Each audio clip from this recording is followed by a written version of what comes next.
Senator Ernst. Thank you, Mr. Chair, and thanks to our witnesses for being here today for this important hearing. All Americans should be able to take great pride in our generosity, and the government agencies coordinating aid efforts should be eager to share the details about how their use of taxpayer money makes the world a better place. Yet the hard truth is, as we have seen, USAID has been out of control for decades. There's no shortage of questionable USAID projects. For example, a $20 million grant to the Sesame Workshop nonprofit to create an Iraqi version of Sesame Street.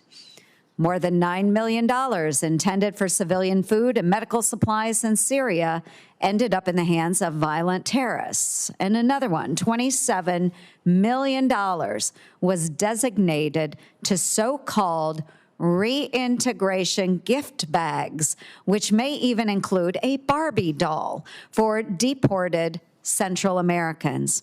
There was also $68,000 awarded for dance classes in none other than Wuhan, China. And after being stonewalled by USAID for years, I learned funds meant for economic relief in Ukraine were instead paying for Ukrainian models and designers to attend fashion weeks in New York City, London, and Paris. And Mr. Chair, I ask unanimous consent to enter my oversight letters and USAID's responses into the record.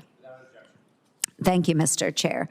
USAID is notorious for exploiting legal loopholes, as my COVID-19 origins investigations exposed. By law, all federal spending is required to be publicly available on usaspending.gov.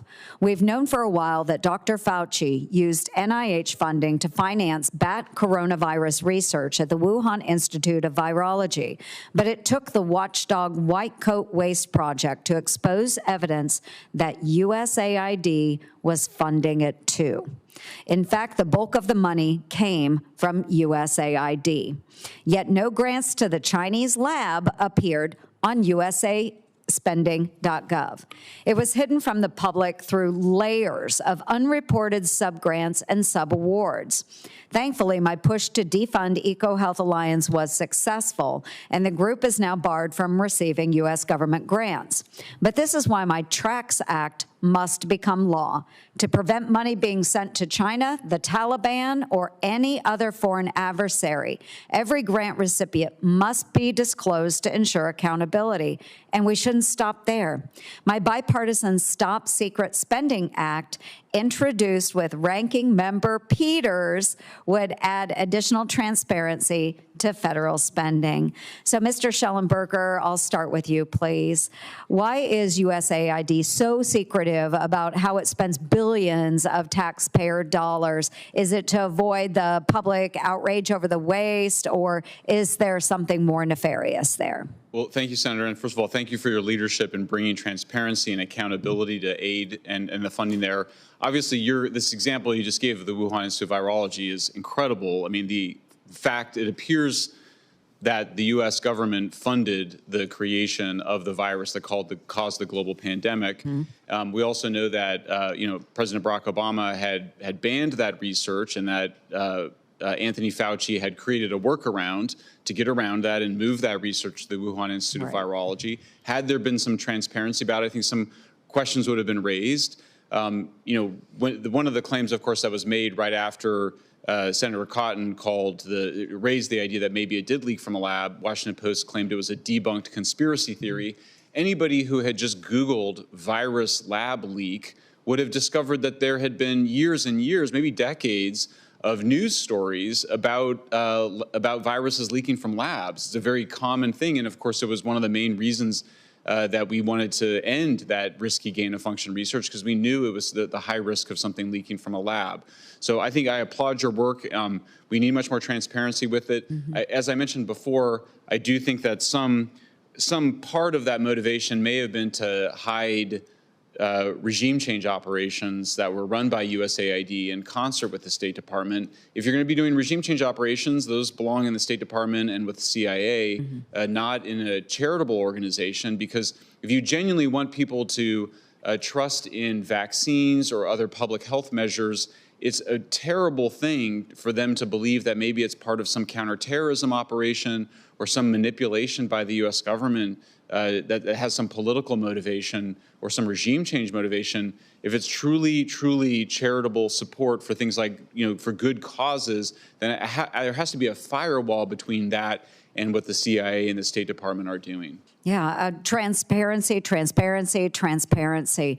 It is so important. I'll continue with you, and then Mr. Ruger, you can add your thoughts as well. But absent a forensic audit by the Trump administration, do you think we would have ever known the full depth of USAID's spending or misspending in this case? No, I mean, this is, obviously the administration is pursuing a model that Silicon Valley has used for a long time, which is that you do need to make changes to actually see what's going on. And so, yeah, no, I think it's an incredible moment of reform. I wish it were bipartisan. The last time of serious reform in the United States was, of course, in the mid-1970s. We had the Church Committee hearings exactly 50 years ago this year that were bipartisan, that revealed much of the abuses of power by the CIA, by the FBI. It led to a set of reforms, including greater whistleblower protections. I do hope that Democrats will join you, Senator, in pushing for those reforms, because it's obviously in the interest of all of us, all Americans. And, in most of the past, the FBI had been weaponized against leftists in the United States. It was only recently we see the deep state mostly targeting right-wing populists. But that sort of, this sort of commitment, it's an all-American commitment to not letting the state be abused for political reasons. And I think next time, you never know, it could be weaponized against the left again. And so I hope that Democrats will join you in making this renewed push. And I applaud the Republicans for taking up the mantle of pushing for greater disclosure, greater transparency, greater accountability. And I just think some overall clarity about what does the United States want its interaction with the world to be? Is this still the same? Are we still in the period after World War II to today, or do we need to kind of rebalance our relationship? I think the public voted for a rebalancing towards a more America First agenda. I also don't think Americans want to completely withdraw from the world. But again, I do think that some basic hygiene is in order in terms of separating out what is genuinely charitable or development activities from what is regime change, censorship, disinformation, information control activities. Right. I agree. Thank you. And Mr. Ruger, do you have thoughts there as well? Sure. So I think what DOGE is doing really is a form of creative destruction, right? So it's breaking through the status quo and getting these issues at the front of the Americans' minds and the front of the minds of elites here in Washington. Too often, things are continued to kind of be on autopilot. And it's very hard, as you well know. There's so many issues that could be focused on. The federal government does so much that to actually focus our attention on these things, to put them under the microscope, is challenging, even when it's pretty obvious to some of the experts out there. But how do they get that voice up there? And I think what Elon Musk has been able to do, and again, through President Trump's leadership, is to make sure that this doesn't disappear, that there is sustained attention to it. And that is going to mean that some messiness will occur, right? You're going to have to put holds on things to make sure that we're not spending wastefully. And I think that is, on net, is going to be valuable as we try to reform a federal government, particularly in light of the fact that we're $36 trillion in debt. We are spending my children's money and your children and grandchildren's money. We're spending their money now. And we better make sure that if we're going to do that, because sometimes it is necessary to take out debt, for example, for war purposes of fighting wars, that we're doing that for good reason. And I think that means that we really need to be really kind of, rinsing out the kind of towel of government spending and make sure that only what survives is necessary. Oh, thank you. And there are so many analogies that we could use. You know, we're breaking up the boulder of federal government, and there are some gems that we will be able to pull out of there, but the rest is rubble, and it needs to go away. And I know from the chairman, Chairman Paul, Senator Johnson, Senator Lankford, and I have all engaged in these efforts, each of us, for over a decade now, in attempting to identify the waste, the fraud within our federal government, trying to get those reforms over the finish line. And it wasn't until we had the Trump presidency and the appointment of those in the Department of Government Efficiency with Elon Musk that we actually have the platform now to get it done. So I'm really grateful that we have that opportunity to do that now. And I know I'm way over, but we'll go ahead and close out, but I'll give you some closing thoughts as well. And I just want to be clear, you know, as we're talking about this, that there are many other groups that are supported by USAID that are doing great work. As I said, there are some gems amongst the rubble. There are programs that help us care for orphans. There are programs that help us care for people with HIV. Those are important programs. But imagine how much more good work could be done if we use those dollars that instead ended up enriching terrorists and mad scientists in adversarial countries. So after keeping its spending records hidden from Congress and taxpayers, USAID employees are now protesting the review of the agency's records by President Trump's Department of Government Efficiency. It is pretty outrageous.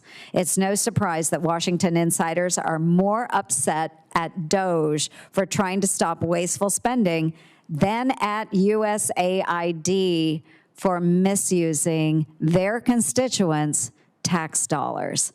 The question that we really should be asking at this point isn't why USAID's grants are being scrutinized, but why it took so long. So I want to thank both of you very much for being here today and sharing your thoughts. I think it was a very important committee meeting here in the Homeland Security and Governmental Affairs Committee. So with that, I do want to thank our witnesses for joining us here today to share their testimony and their expertise with the committee. The record for this hearing will remain open for 7 days until 6 p.m. on Friday, February 20th, 2025, for the submission of statements and questions for the record.